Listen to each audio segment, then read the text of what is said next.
As Jeff said, my name is Jen, and I work for Them Before Us, training director, podcast host. I get to do the social media.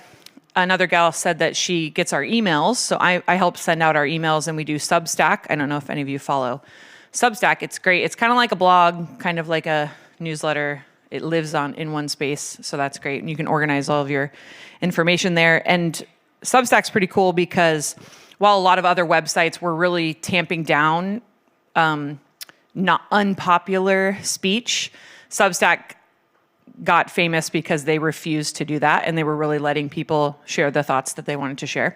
And so it has been a great opportunity to share the message that we have at Them Before Us.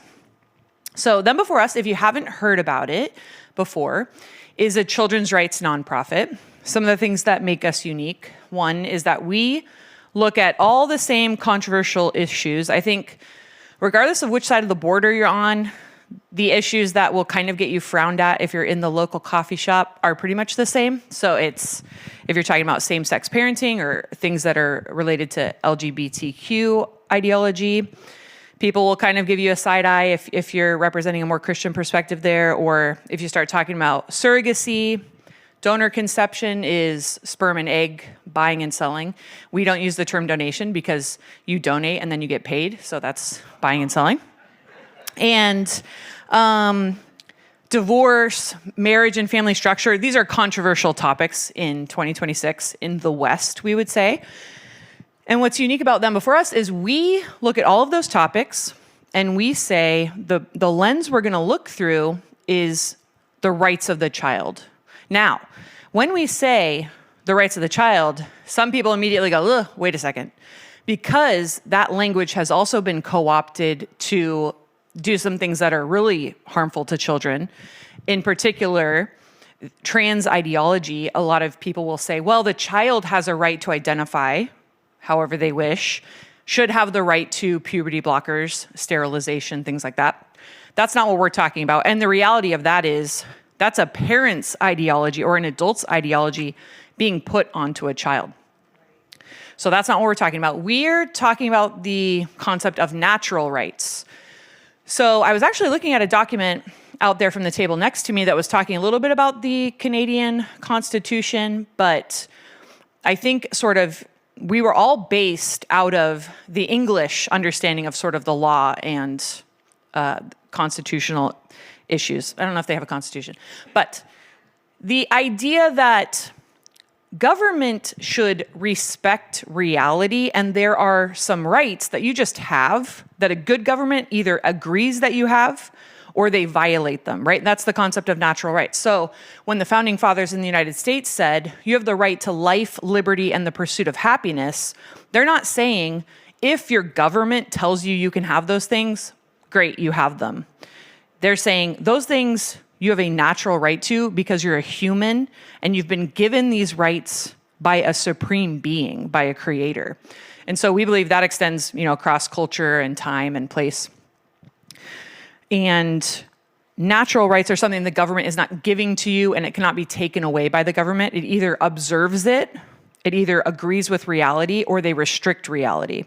And you can see many movements across history where governments are restricting reality and putting harmful things on their citizens, not allowing freedom of speech, not allowing freedom of worship because of their other ideological problems. So our perspective is children have natural rights. We need to respect and honor them. One main example is that children have a natural right to the man and woman that created them.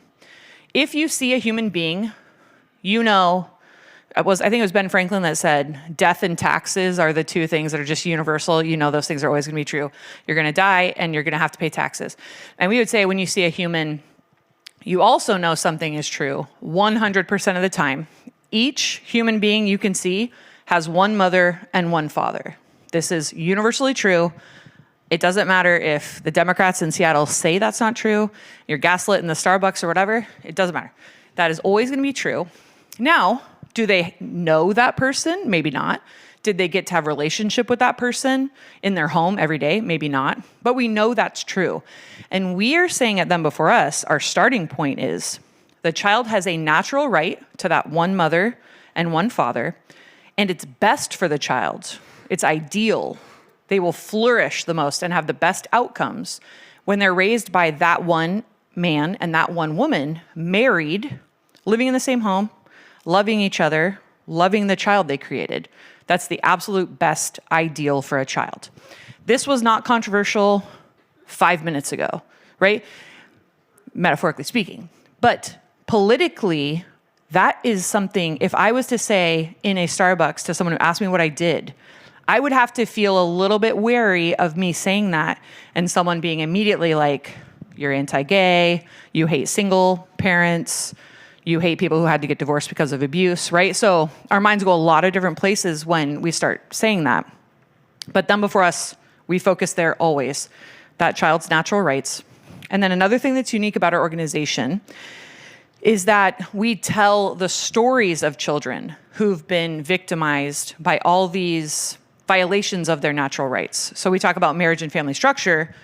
Marriage is a good thing when it's defined as what it actually is, not redefined based on whatever happens to be popular that decade, right? So marriage is between one man and one woman because a child has one mother and one father. That's the reason marriage is defined that way. It's actually, it's religious in the sense of if you're a Christian, you know that God made the world, made humanity, and he made it to function a certain way.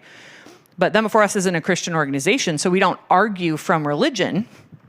But like Katie likes to say, as Christians, we know that God's world reflects the truth of God's word. So we know it's true. God did make it true. But we can share it with someone by just arguing the natural thing that occurs in biology. A child has one mother and one father. But when we break that apart with divorce, with single parent by choice, which we will get into, or with same-sex parenting and using reproductive technologies, which we're going to talk about quite a bit, those things violate the rights of the child. And then we have children who are now adults who share their stories with us. And one thing we talk about with the legalization or redefinition of marriage in the States, the Obergefell decision, was that the LGBT advocates told a better story. So what happened was on one side you had Christians and conservatives that would make an argument from religion, and they would say the Bible says not to do this, and then you had people on the other side that say, I don't care about the Bible. We're post-Christian in the States. Why do we care? Okay, so that argument didn't work. And then you have maybe the religious side say, it's going to violate our religious freedom because we don't want to perform the weddings. We don't want to have to take the pictures or make the cake or do the flowers. All of that, those things totally became true. But that's not a winning argument because the other side says, well, you guys are bigots anyway. So we don't want bigots to be able to do business or have freedom of speech or freedom of expression. So the argument just wasn't working. And they told the story of someone has been in a relationship with his partner for 30 years. They've been partnered for 30 years. They've been cut off from all their other family. They don't have anyone else. And when partner one goes into the hospital and then can't make decisions for himself, partner two wasn't allowed to visit him in the hospital or wasn't allowed to help with the decisions. This is a tragedy. He's a victim. We have to give them equal rights. And that story and the story of victimhood helped shift public opinion in a crazy way. So they redefined marriage. So we tell the story, though. We're like, okay, well, we're not going to use religion as the primary argument because we are talking to a post-Christian culture, but we're going to take what's true, what we know is true, and we're going to present it using an authority that is harder to just dismiss, which is natural law. And then we're going to tell a better story. And we're going to say, well, no, the victim is not adults. We're going to take the spotlight and shine it on children. They're vulnerable. They can't decide things for themselves. They need someone to advocate for them. Okay, so that's Them Before Us as a whole. That's our goal. And then we're going to talk specifically today about IVF. And IVF, how many of you would say you feel like you've seen an uptick in IVF conversations, maybe within law and policy within Canada, or maybe just from seeing things that happen in the States? How many of you would say you've seen an uptick? Yeah, okay. I was just curious if because it was something that happened in Alabama. Even in Seattle, we don't really pay attention to what's happening in Alabama sometimes. But this was such a big legal case that happened. Someone bumped into some vials in a fertility clinic in Alabama and destroyed a bunch of embryos. And so there was a big legal battle. And initially, the IVF clinics it was ruled that they would be liable for those as children. Like you harmed their children, so you're liable for what happened to their kids. And IVF clinics we're not doing business then. Because if you think we're liable for the 10,000 humans we have in here, we are not doing business. It's not cost effective, right? And then Republicans and Democrats fell all over themselves trying to promise, no. We're going to make a law to make sure you're not held liable for that. We want there to be IVF. IVF is good. IVF is pro-life. The Democrats in the states were like, they're coming for abortion and they're coming for your IVF protections. And Trump was like, please elect me. I will make sure IVF is available for everybody. We'll help put it in insurance and do all these things. And so it just became this big battle. And IVF is the one area within our group that even within the Christian and conservative community, we feel like there needs to be a lot of education. And we don't say IVF should be banned, you should never do it. There's absolutely no case for it. Whereas the Catholics would say that. I mean, across into both of our countries, the Catholics are consistent on that. But at the very least, them before us would like to present an ethical argument to you or present you with just the ethical considerations for IVF. Most of you probably know someone who has considered it or is thinking about it or has done it. Maybe you know people who struggle with infertility. And so this just becomes a really big thing. And I think generally in the pro-life movement, we've thought babies are good. IVF makes babies. So IVF is good and it's pro-life. And that's kind of where the reasoning has stopped. And the fertility industry, we call it big fertility, doesn't want people to think about any of the things we're going to talk about because that would hurt their bottom line. So, and I'll just say quickly, them before us, it's so important for us to have compassion for adults. Like I said, we can all think of folks who've struggled with infertility or struggle with many different things. But this is what will happen when we'll post or talk about IVF. We will get people who will say, I'm conservative or I'm Christian. I agree with you guys on everything else, but don't you dare talk about this unless you've experienced infertility.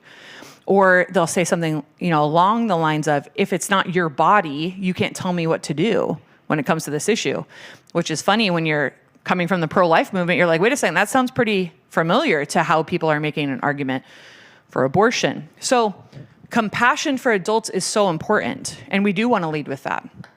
Like I share, I'm not married. I don't have children. I, like a lot of women in my situation, getting up into our 30s where now we don't know if that's going to happen. We can talk about the marriage decline and the birth rate decline and all these things. Like society is having huge issues. And it's interesting. Okay, well, why are you a part of this marriage and family organization? You're not married, you don't have kids. And the interesting thing is I'm the woman that they're marketing all of this to. So either when we're younger, they say, hey, you have plenty of time, put fertility on the shelf. We'll sell it back to you for a few thousand in a decade after you pursue your career and put all those things on hold. And then come back to us after you've frozen your eggs, and we'll get you into the big fertility process. Charge you $50,000 and see if we can provide you some children. Like that's the cycle young women are kind of getting put into, just culturally. That's what's happening. So compassion is so important. So many people in our organization that are married couples were told they would never be able to have children, have had miscarriages, and were told, hey, you just have bad eggs, just do IVF. So we are people who've experienced some of the same things. We don't know if we'll get to have children, or they had struggles, or they had to go through some medical technologies to try and figure out what was going on. And we have other adults who've shared their stories with us. They weren't able to have children. But our big thing is adult desires, my desire to do something, wanting to do something, even if it's a good thing, has to go below the natural rights of a child. Just because I want to do something is not a good enough reason to do it. And for Christians, none of us would ever make that case for anything. And I like to say as well, just in case people feel super bad for me about anything I'm going through, every person in this room is waiting for something probably that you don't have yet, or you're hoping for something or longing for something that's broken, you want to be restored, or a gift that other people have been given, but you haven't had that gift, or you're waiting and hoping for a gift. We're all in the same boat. We all want something. We all are longing for something, but justice requires, and then if you're a Christian, like our faith, God's sovereignty and our trust in him means we don't make children pay for it. Me wanting something, longing for something, like I was saying, marketing of go be a single mom by choice. I can go right now, look on, if you can do this on your phone if you want to, maybe some other time. But sperm donor catalog, you can Google it. I could choose by height, weight, ethnicity, Harvard or Yale, and I could buy it. If I have the money, I can go buy a child right now. I don't even have to pass a background check. So I long to be a mother so much, I'm just going to go buy one. I could do that. But is a Christian to do that? Or we would say, even not putting faith aside, should any adult who wants to do justice to children go and do something like that? There's ethical considerations. So IVF is no different. I'm holding compassion for adults in my head, of course. And the way I speak to it, the way I'm sharing in a broader, conference is different than when I'm sitting with a friend who's sharing. I'm not probably like, well, let me get you started on the stats here. Let me go through all the data of how it happens. Of course, we have compassion in our conversations, but compassion cannot be underneath. It can't go over children's rights. So, okay. IVF. So IVF specifically. Did anyone here have to take Latin? No? Does anyone know what? Yeah, you did? Does anyone know what in vitro means? What? In vitro means glass. In vitro fertilization. So it means fertilization in glass. Humans made in labs. Even if, and this is what's interesting from the Catholic perspective, they're consistent all the way through. Even if everything else I describe, someone figures they could do it the ethical way. It's like, I'm only going to make one embryo at a time, and I'm not going to freeze them and grade them, the things we'll get into. You still have to consider, is it ethical to make humans in glass? Is it ethical to make humans in labs? That is the starting point for IVF. All humans are made in labs or glass, under glass with tubes and all these different things. Okay, so that's the first thing. That's how it starts. The global IVF market is valued at $25 billion. It's projected to nearly double by 2033. This is a massive commercial industry. It has financial incentives. When a woman, and back to compassion, people who are desperate for children are showing up at these clinics, and like I said, one of my colleagues, his wife had miscarriages, was told, sorry, you have bad eggs, just do IVF. That was about as much information as they got. Just go into the process. And we've heard stories from other people. They're just told, great, here's the information for how you get started with IVF. And sometimes there's not the curiosity about, let's go see those underlying issues. Let's try to get you a different kind of help. But this is a $1 billion industry. And they can make customers that last for decades, desperately trying to create children. But let's talk a little bit just what IVF is and how it works. So the first step, who knows how many eggs a woman produces or drops in a month? One. Well, one, right? Yeah, I mean, your period. It's one. So now, if you're a $1 billion industry and we've got kids to create, like we've got to get going, is one a month good for the bottom line? Like that's taking a lot of time. You're like, okay, so what we're going to do is they're either giving you something you can do at home or you show up at the clinic to get your shots, but you're getting high doses of hormones that produce 10 to 20 eggs at once to drop. And then there's an invasive surgery that withdraws them, that pulls them out. So then they're taken out. This is enormous stress on a woman's body. It can cause a condition called ovarian hyperstimulation syndrome. And one of the doctors that we interviewed talked about that OHS is a non-vital treatment with a potential fatal outcome. Like it has caused women to die or have these other crazy things. The human body is not designed to be hyperstimulated to produce 20 eggs in 1 month, right? Okay, so that's how it has to start. Okay, then it's retrieved. That surgical procedure has its own risks, including infection or potentially injuring the ovaries. Okay, now sperm collection is not hard, and it is fast, and I think there's millions, so we're dealing with something much different there. But then in the cases of male infertility, they can only get one sperm at a time, and it has to be just the sperm itself has to be put in by a doctor. Versus there's the other ways of doing it. So fertilization in a lab, a doctor now chooses an egg and chooses sperm sometimes. They've even shown these tiny little robots that can attach to sperm and spiral them to make them go fertilize the egg. Which if you think about, typically it's like the sperm makes it to the egg because it's like the strongest or it's the one that's supposed to get there. And they're like, well, actually, we're just deciding that we want the one that's more likely to have blue eyes get there. Or actually, isn't gender determined by the sperm? That's what like those kings didn't know. Henry VIII or whatever. He didn't know that. So he always blamed it on the wives. So now embryos are created and they're in a lab. They are grown for about 3 to 5 days in a culture dish, and an embryologist is watching them under a microscope. And then they are graded. Now, have any of you heard about some of the things they're thinking about or trying to do when it comes to grading, like deciding which ones should be implanted or not? Have you heard about any of this? Some of it is sex selection. I actually looked this up. In Canada, it's illegal, federally, it's illegal to do sex selection. So that's interesting. In a lot of clinics and in the United States, it's not illegal. So we had a celebrity, Paris Hilton, I believe, made 20 plus embryos because she was looking for a girl. Or she was looking for a boy. So she made 20 girls looking for a boy, 20 boys looking for a girl.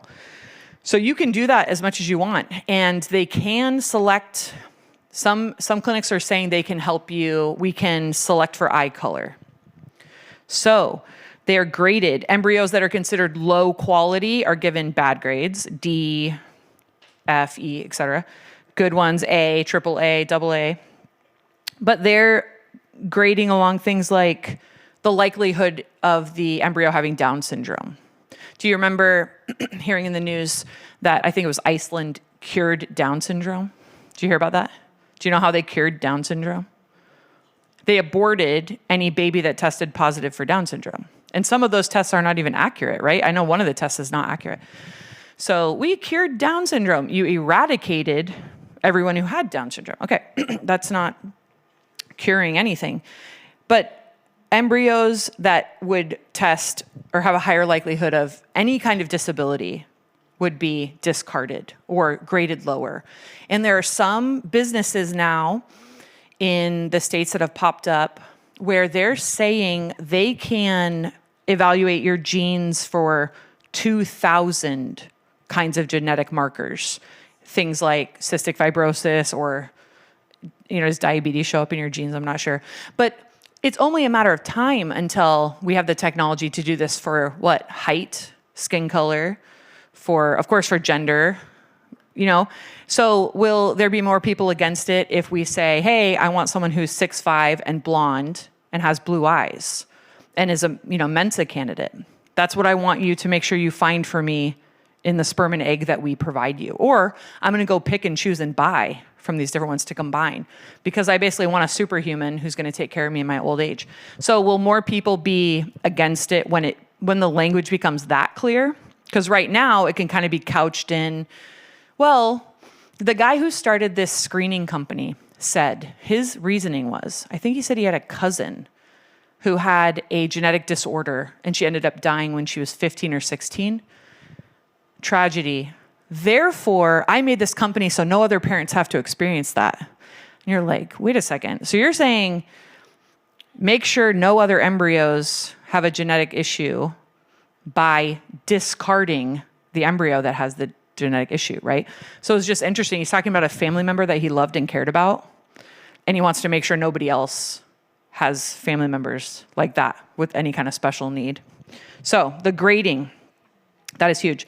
This is done for everyone. You could potentially go in and say, I'm only doing one egg at a time.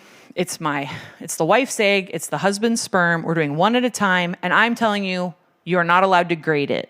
Just that embryo, that's the one it is. Okay. But it's so expensive to do that. And it's not cost efficient for the company. The chances of them being willing to do that are very low. And another thing I was thinking the other day is, how do you know they just wouldn't do what they want to do anyway? How do you know they're not taking 10 eggs and then giving you the best one?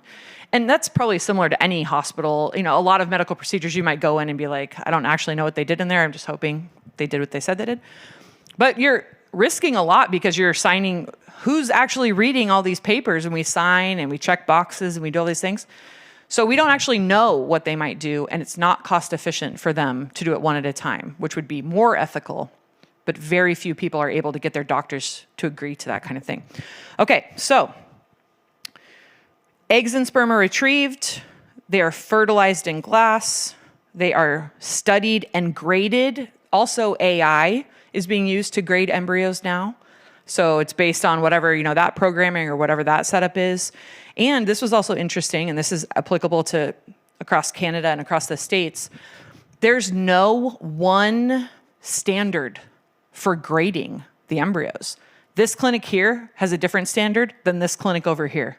So a child that would survive the gauntlet here gets discarded on this side. All right, after they've been graded, let's say a woman produces or gets 10 eggs extracted. They fertilize all 10. 5 are considered not good enough and are discarded or donated to research. Okay, they're to the side. You have 5 more, and you're going to implant 2. 3 will get frozen. Okay, so that's a piece of it. So transfer and freezing. 1 or 2 embryos are selected for transfer to the woman's uterus. If they're transferring more than 1, it's because they expect one of them to die.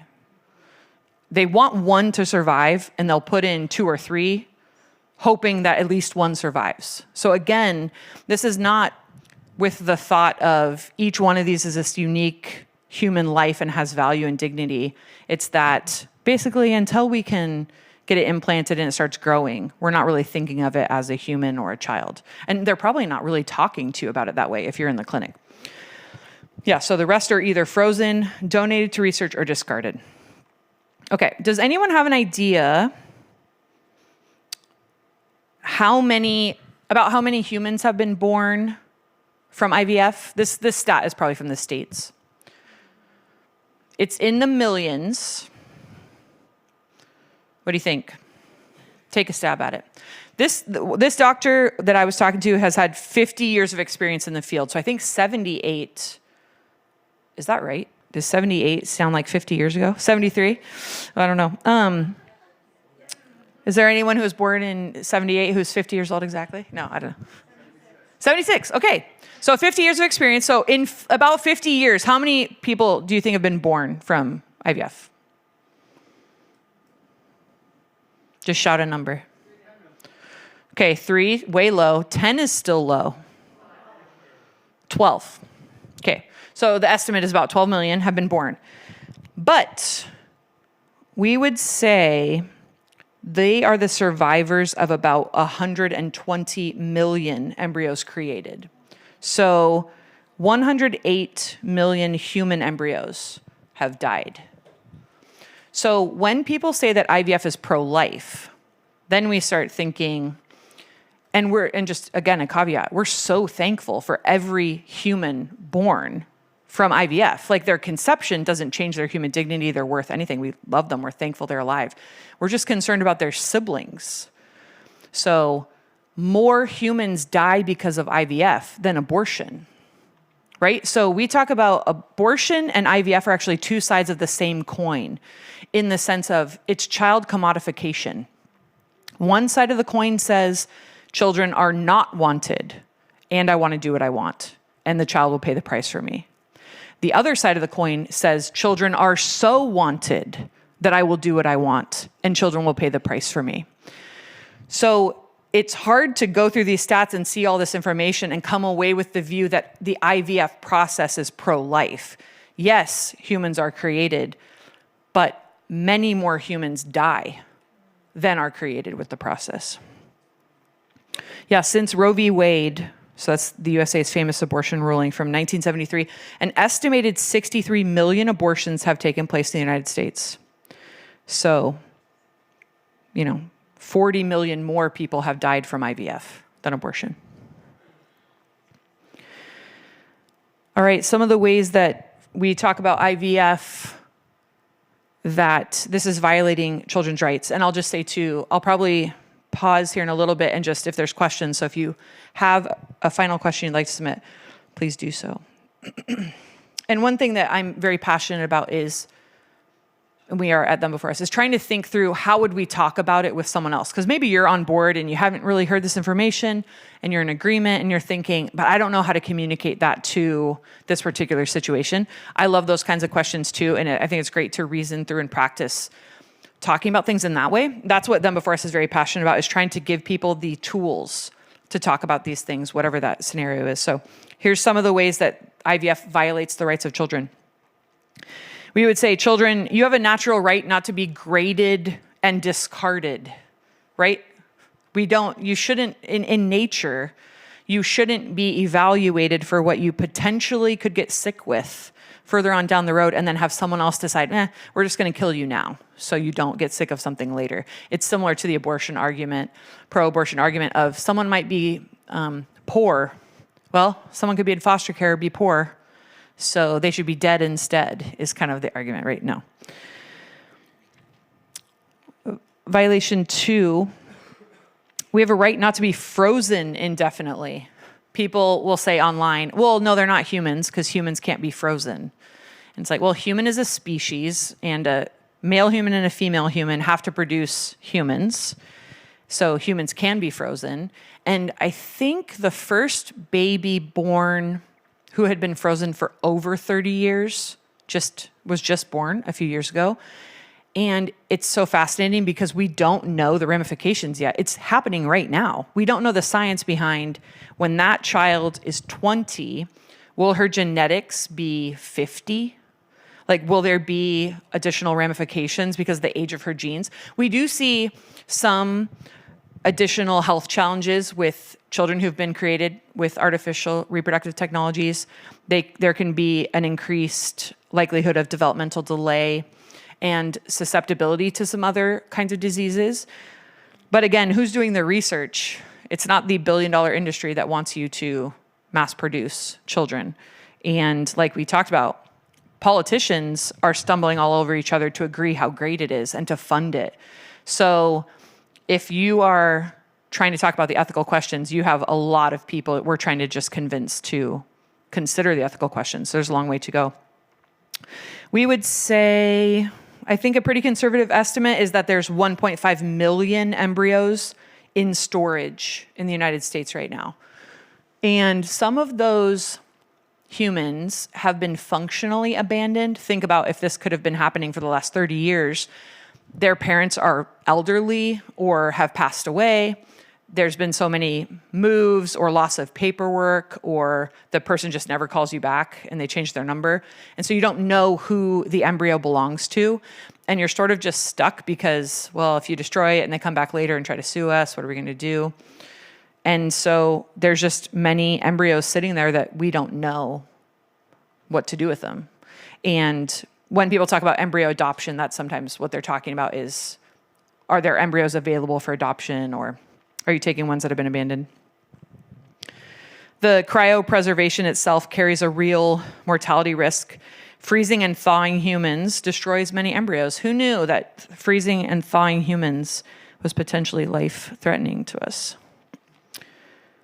And We would say children have a right not to be screened for genetic traits, which goes along with being graded. This is kind of a crazy one as well. We would say children have the right not to be created to be used as spare parts for other siblings. This was a story that popped up fairly recently, I think because of the college basketball tournament, because I think the last name is Boozy. It was a family where one son had a pretty significant disease, genetic disorder kind of situation that they needed siblings to be able to create white stem cells from, or bone marrow transplant, or that sort of thing. So the parents intentionally used IVF to create other siblings, so this other sibling could have donors. So they, it was ESPN or whatever that said, this is such a great story. It's beautiful. Family loves each other. And the sons were interviewed, and we're grateful that we can be there and protect our brother's life. Okay. So it was this very feel-good story. But if you think about the implications of that, there's been some other movies that have kind of shown similar things. Have you seen the movie The Island? The Island was in the 2000s, I think, and the actors are living on this like perfectly sterile little society.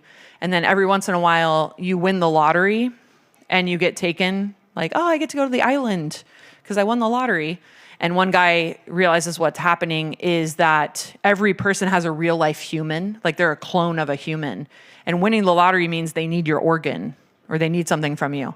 So you get taken to, this is a fictional thing, but sorry, I was like, are there kids in here? Okay.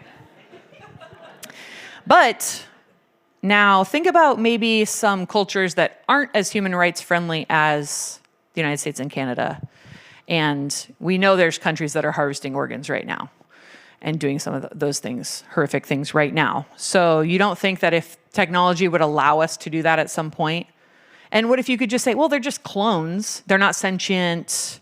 They don't feel pain. They live this great life, and then if we need an organ, we take it from them. The way that they're going to market that sort of thing will justify the behavior, right? So again, these are things that might never happen. Maybe it's decades away, but it's good things for us to be considering morally. And then the final note I'll say is children have a right not to have your genes edited without your consent.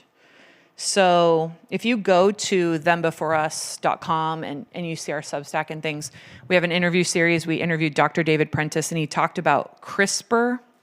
So CRISPR technology, or he kind of described it as these little scissors that they can put in and clip things out of the DNA. And they've used it to try to edit embryo DNA. And actually in 2018, a Chinese scientist did this on embryos that were brought to term. They survived, so they were born, the first gene-edited children in history. I forget I think he edited out, he clipped out cerebral palsy or cystic fibrosis. It started with a C. And the problem was he made the children more susceptible to West Nile virus. I think that's what it was. And we were talking to this doctor, and we were just saying, it's so interesting. We can try to mess around with these things. We're like, okay, if we could create a world where nobody has, spina bifida, not by killing the person, but by clipping it out of their genes, okay, we should do that. And so people would want to do that. The problem is when we mess with those things, we don't know that we're not making it worse in another area. And so messing around with some of these things is it's a technology that we just don't even know the ramifications of. Yeah, and in the US, a provision called the Adder-Holt Amendment blocks the clinical use of gene-edited embryos, but it's not even a permanent law. And within Canada, there is nothing comparable. In Canada, it said, you guys have the Assisted Human Reproduction Act, which prohibits human cloning. Okay, so you guys aren't going to have the island anytime soon. But it actually we said this, it prevents sex selection. Surrogates have to be at least 21 years old. Written consent has to be required before reproductive material or embryos can be used. So you're a little further along in that way, but you don't have anything that talks about gene editing. So that's interesting. Okay. I'll take a pause here. Are there any questions? Who used IVF to have their first child and is considering IVF again to have more children? Yeah, it's a great question. I think if you're talking to someone who's actively using it, you could use this, even just this conference or our book or a paper you write or anything, as a conversation starter.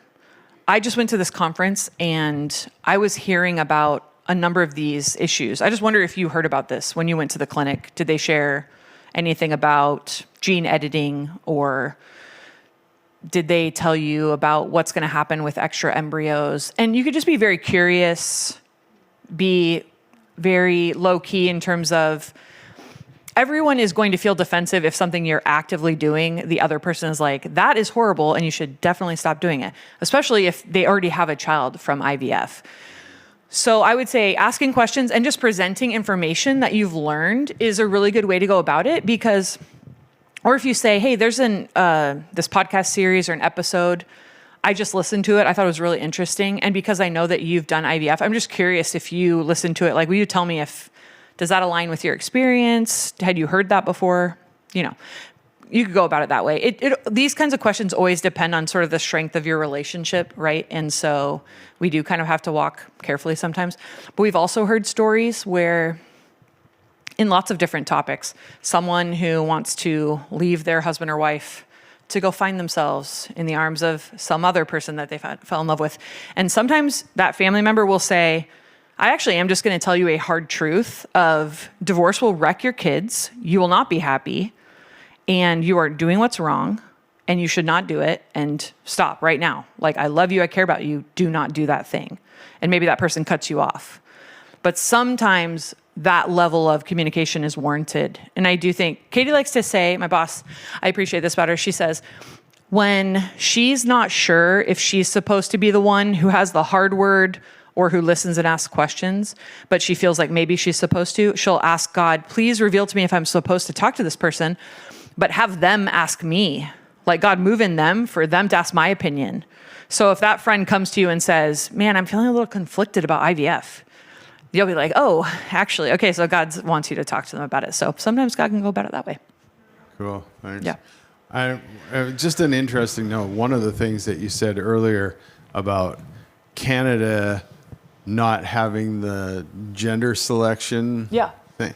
Well, on the flip side of that, there is sex-selected abortion in Canada. Interesting. Wow, so interesting. That's a total, don't even ask questions. Yeah. I wonder if someone could sue with that in mind. Like, it's not allowed here, so it's not consistent. To make them stop it for abortion. They probably could sue the other way too, but we don't want that. Maybe Tanya can speak to that later. Yeah, let's go. Because, that's just something that happens for sure. Do doctors ever overstate the markers of Down syndrome during pregnancy? And is having one marker the same as a diagnosis? It's really interesting. I don't know what they're actually looking for or measuring when they say that someone has Down syndrome. I just remembered hearing that one test was often not reliable. So this was based on anecdotally with the families I worked with. There was a family that I think had 4 kids, and her third child that I knew tested negative for Down syndrome and had Down syndrome. And then her fourth child, her next pregnancy, tested positive for Down syndrome. So already having a child with Down syndrome, she tested positive again, and she had the baby, and the baby was typically developing.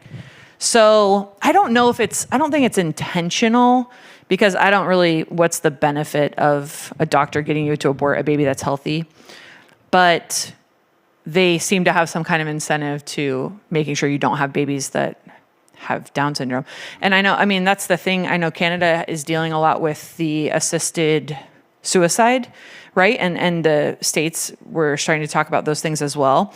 And so that is the hard thing, depending on sort of the healthcare situation, is if someone else is paying for the healthcare, or the idea of, the community is paying for the healthcare, and this person is a huge drain on our healthcare, that is an incentive to not have that person. So it's people with Down syndrome, people with mental illness, all these things. And actually, I'm listening to this historical fiction about World War II, and they mention this piece of propaganda, which I went and Googled. So I saw the real poster.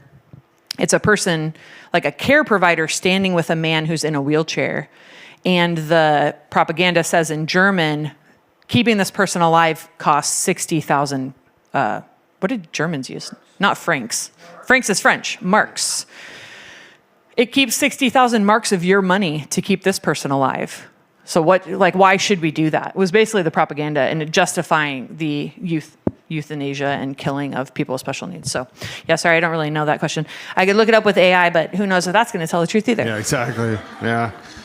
Yeah, I know. It's interesting. Mm-hmm. I was talking to Bethany last night and Jared about the fact that I had a really long, interesting discussion with AI. Oh, yeah. Over trying to get it to admit about abort-efficient birth control, mm-hmm. right?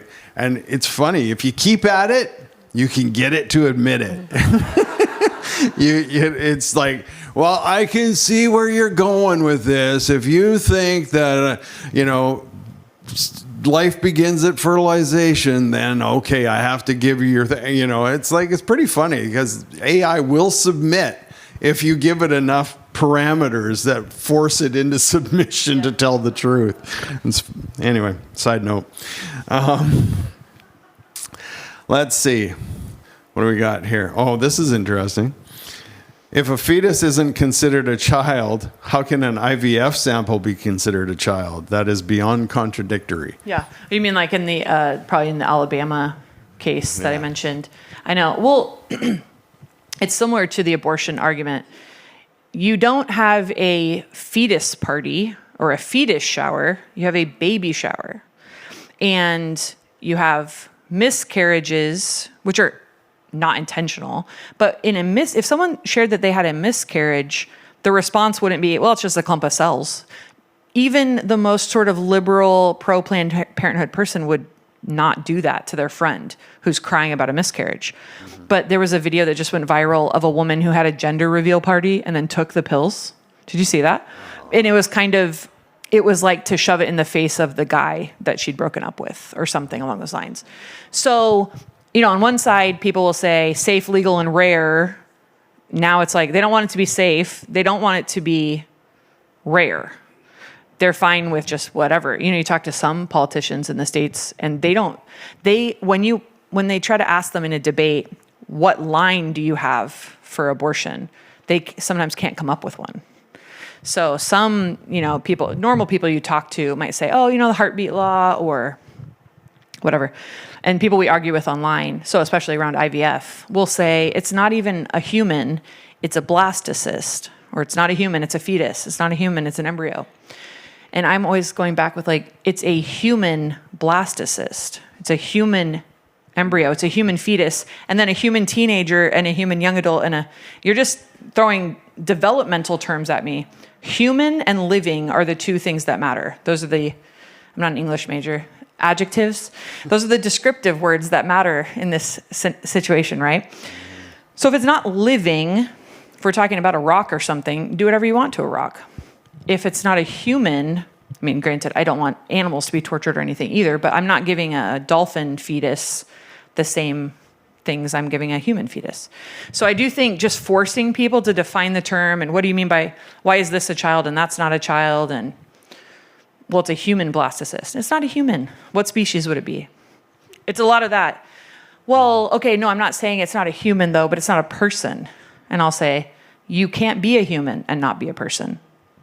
Well, who's a human that's not a person? Because that's where the arguments of, in the womb, you're somehow a human and not a person, and then suddenly you also lose personhood at the end of your life. Oh, now you have mental illness, you're not really a person.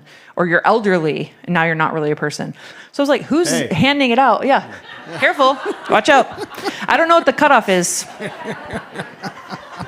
What is it, viability? Viability on both sides. Watch out. Yeah. Yeah, I think it was like child endangerment or child welfare was the law, the statute that they went after that IVF clinic for. They reversed it so fast. The next court up, because of the kerfluffle it caused, reversed it because they wanted to make sure the IVF clinics could keep functioning like they had been. Yeah. So it was a good ruling for a hot second, and then they flipped it over. Because bottom line. Well, and that's just the same. That's the thing is most of the arguments, when given logic behind it, they don't make sense because they're not true. They're not accurate. And the whole developmental thing, I love that because this is on the Abundant Life table, and we have some on our table as well. But it's called the SLED test. And you go through that, and that's all about the whole what is personhood, what is it, and it's like a very apologetics argument about it, and it's amazing. So go see Bethany and check that out. Let's see.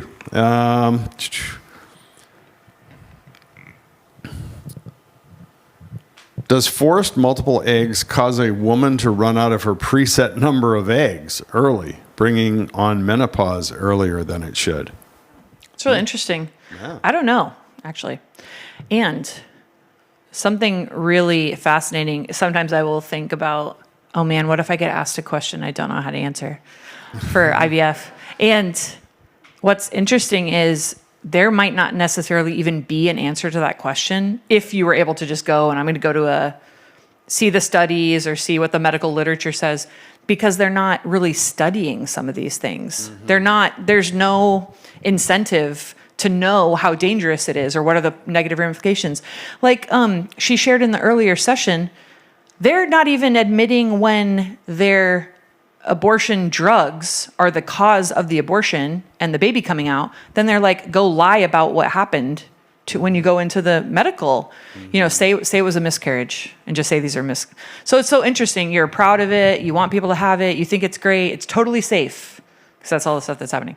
Also, lie about it when you go to the next thing. So, if women that were doing some of these, they're doing the hyperstimulation or doing all these things, and then they went back to their doctor and start saying, I'm not having periods anymore. What's going on?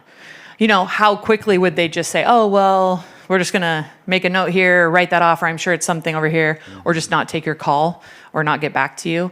So I'm sure there's so many things like that going on, because if there was widespread outcry that these processes were doing something really negative to women, then people would probably be taking a different look at it. Sure. But a lot of the questions that you might have, we don't even have good answers for because they're not studying it. There aren't good answers yet. Yeah, like how harmful is it to have a baby 30 years after it's been frozen? Mm-hmm. Yeah. Right. I mean, so not a big lot of test groups out there for that. So in 30 years, we'll know how bad it is and how many more will have been born at that point. So for sure. Are there stats that speak to the number of same-sex couples that are using the IVF industry to have children? That's a great question. I don't have a stat on how many couples off the top of my head, how many couples are using IVF. But, if you think about it, we just wrote a post that says whenever we start talking about these technologies, that these are being used for family structures that are not ideal for children. And we have no animus against people who identify as gay, because single by choice is also a violation of the children's rights. If a man goes in and buys an egg and rents a womb and raises the child without a mother, that's also a violation of their rights. He could identify as straight. That's still bad for the child. Same thing if a woman does it. Same thing if a same-sex couple does it. And we are against surrogacy and donor conception, meaning buying sperm and buying egg. We're still against it, even if it's a straight Christian conservative couple, because those processes violate the rights of children. So it's not about adult identities. But the article we wrote says that whenever we start talking about these technologies related to same-sex parenting, people will always reply with, oh, you're against same-sex couples adopting. And it's like, well, let's separate the topics out a little bit, because we can talk about adoption over here, but we're talking about a news story where men bought an egg, rented, his sister as a surrogate, and then they're laughing with the baby. The baby's been taken from birth mom at birth, and they're posing shirtless in the hospital bed. And we're like, that is bad. That is wrong to do to the child. And people will say, you hate gay adoption. And we're like, that's not adoption. That baby was intentionally created to be raised motherless, losing all three forms of mother. Genetic mom, so you'll never know your genetic mom until you go do 23andMe at 18 or 21. You were taken from your birth mom at birth. Sometimes in the contract with surrogates, you're not even allowed to hold the baby. They don't want you to bond anymore.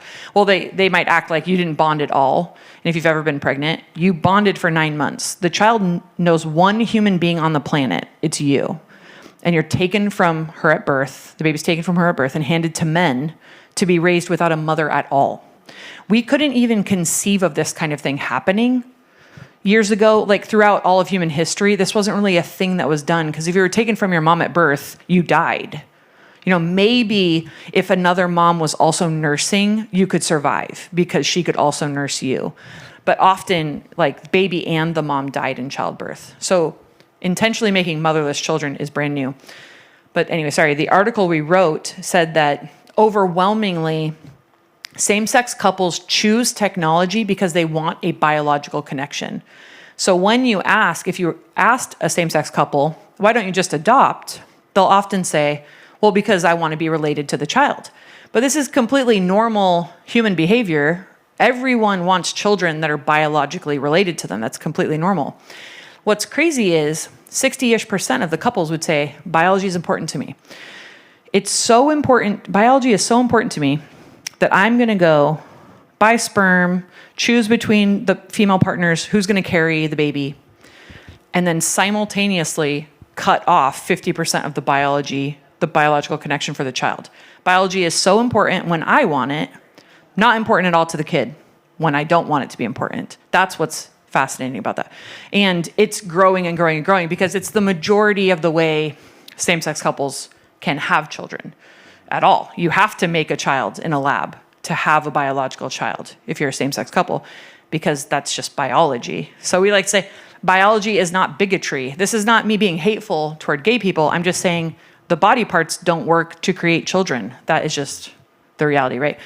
So I don't know the percentage, but it's quite a bit, and it's far more likely that they're using those processes than they are using adoption. Yeah, fair enough. Okay.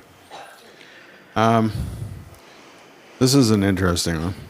What steps have to happen to undo the frozen human storage situation we have created in the name of IVF? Mm-hmm. Yeah.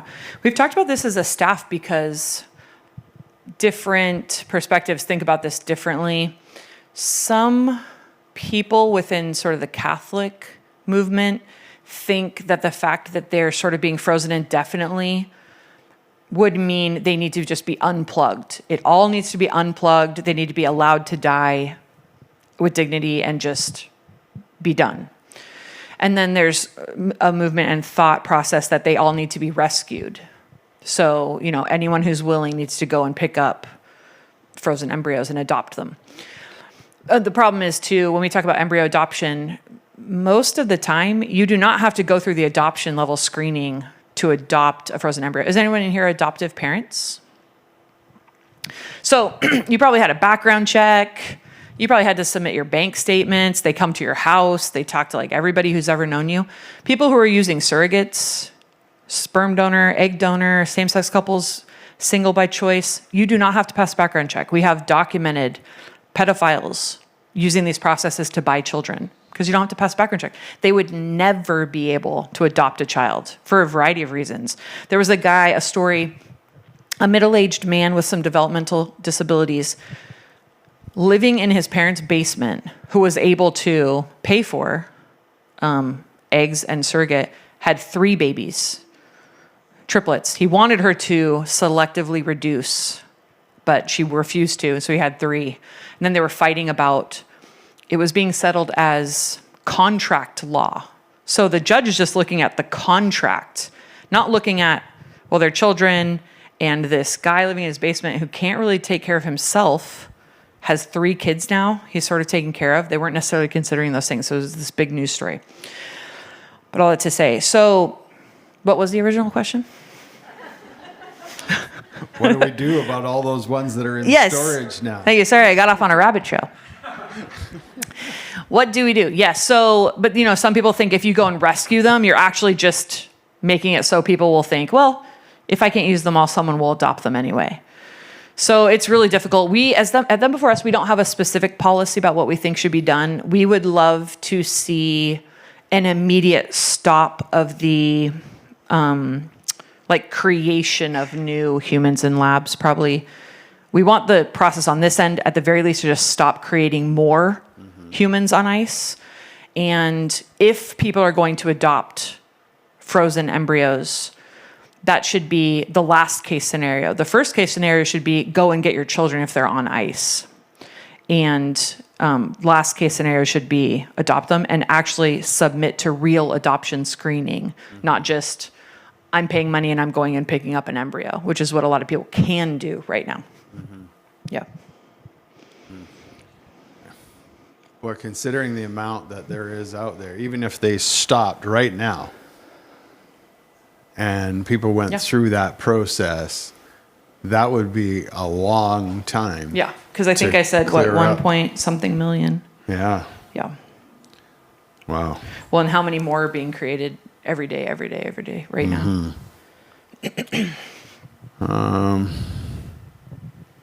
Well, here's one that's basically for all the speakers. Is that if there was just one thing we could do next to make a difference in our circles, what might that be? I think, and this is a shameless plug for our book and our website, but I do think I grew up pro-life, conservative, Christian, in the 90s, early 2000s. I've had a lot of apologetics training and thinking through a lot of these topics. But I do think the children's rights argument is very kind of fresh and compelling because I'm representing our organization online a lot. And we get a lot of different accusations about you guys hate gay people or you hate people who are infertile or right on and on and on. And we can just always draw it back to, well, no, a child has a mother and a father. So you have to give me a good argument that they should lose one of those people or both of those people. Tragedy, someone dying in a car accident, a divorce that has to happen because there's been abuse or those sorts of things. Those things might be necessary or they just occur, right? You can't prevent a parent from dying from a tragedy. But we don't pretend those things are good for children. We don't make national months celebrating, a child who lost a parent in the car crash. Hooray, love is love. Love makes a family. You don't care that your mom died in a car crash. It's absurd. Nobody does that. And we don't really celebrate divorce as a culture. People try to justify it for other reasons. I just fell out of love and I just wanted to do my own thing. But we still generally see a dad who just decides to up and leave his family as a negative thing in our culture. But then it really flips when it gets to some of these other technologies and our culture is just completely on board with children losing a mother or father. And I think when you're able to make that argument and say, why did decades of social science data all agree that it was bad to lose a mother or a father? Fatherlessness, when you Google it, stat after stat, story after story of why it's bad. But then it's no different all of a sudden as long as they lose a father and they have two women raising them. You just know it's not true. Logically, it does not track. Your father matters when it comes to women menstruate earlier. You have shorter end caps on your telomeres if you don't have your dad in your home and all these things. But actually, it's totally fine if you lose your dad, as long as it's a single mom by choice. You just know it's not true. So the logic of that, and I think when you just put the child first, a child has a mom and a dad, how does that influence how I talk about this? That really changes people's perspective on it. I think we've just had a lot of experience. People who identify as gay message us and say, I hadn't thought about it this way, but I agree. I don't want to deny a child a mom. Like a guy will say, I loved my mom. She was so important to me. I don't want to do that to my child. So we are changing the way people think about it and how they talk about it because it's not religious and it's not based off of we don't like you for how you think about yourself. Which as Christians, we can have a thoughts and statement about what God said was good for human flourishing. All those conversations are still so important. But in some of these questions about reproductive technology and things, they want to make it about everything else personal identity and the rainbow flag and redefining marriage to what we want it to be. And if we are always drawing it back to that, it's been very helpful to give us a good place to argue from. Well, and as believers, that's where we stand. That's where the heart of our ministry is. It's the heart of what we know is that God created. We read it at the beginning, male and female, he created them. And as they go forth, multiply and fill the earth. I mean, this was God's design. And we know that that is the fact and that is the truth. And you never lose standing on the truth. The truth will win every time.